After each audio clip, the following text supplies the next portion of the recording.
Good afternoon. My name is Brandy Beltez, and I'm a housing attorney. I practice in New York City, and I'm here to discuss with you the different types of housing court actions. The first is a holdover proceeding. This is when a landlord is attempting to evict a tenant.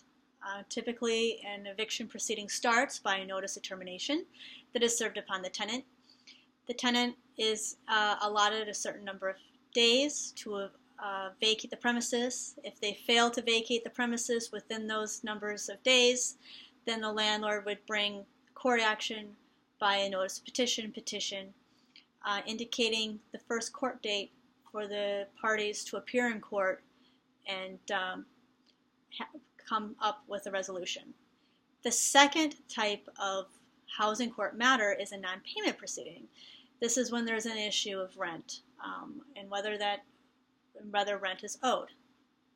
The landlord would have to prove that how much rent is owed, and then the tenant has to prove that all rent has been paid.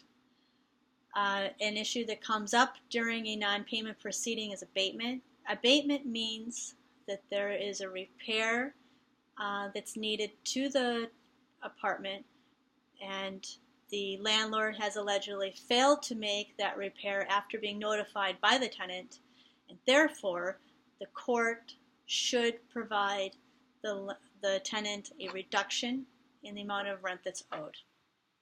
The third type of case in landlord-tenant proceedings is an HP or housing part action.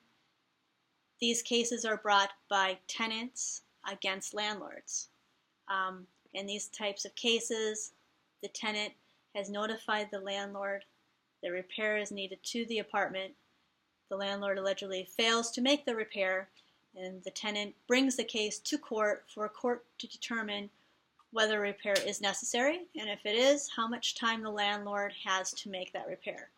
These are predicated according to how serious the repair is. If you have any additional questions about housing court, please feel free to give my office a call.